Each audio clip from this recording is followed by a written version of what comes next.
మా యూనిట్ పేరు వచ్చేసి భ్రమరాంబ జూట్ బ్యాగ్స్ మ్యానుఫ్యాక్చరింగ్. 10 మందితో స్టార్ట్ చేసుకున్నాము. మెజర్మెంట్స్ ఎవరైతే ఏ మోడల్ ఇచ్చింటారో ఆ మెజర్మెంట్స్ అంతా మనము కటింగ్ సెక్షన్ వాళ్ళకి ఇస్తే అది తీసుకొని మళ్ళీ మనం వచ్చేసి ప్రింటింగ్ సెక్షన్కి ఇస్తామన్నమాట.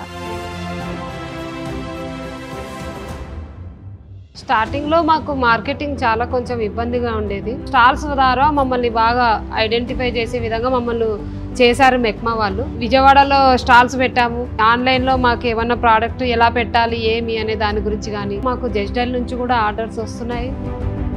అలా చేసుకోవడం వల్ల మాకు చాలా మంచి మార్కెటింగ్ జరిగింది. మాకు ఏవైతే లాభాలు ప్రాఫిట్స్ వస్తాయో అవన్నీ కూడా మేము మళ్ళీ నెక్స్ట్ ఇప్పుడు ఏదైతే మాకు ఈజీగా తయారయ్యే మిషనరీ ఏదైతే వచ్చిందో అలాంటి వాటి కోసం ఇన్వెస్ట్మెంట్ చేస్తాము. అలాగే కరోనాలో కూడా 12 లక్షల మాస్కులు మాకు కటింగ్ కి కూడా మెక్మా వాళ్ళు ఇచ్చారు. ఈ విధంగా సహాయపడినందుకు మెక్మా వారికి చాలా ధన్యవాదాలు తెలుపుతున్నాను.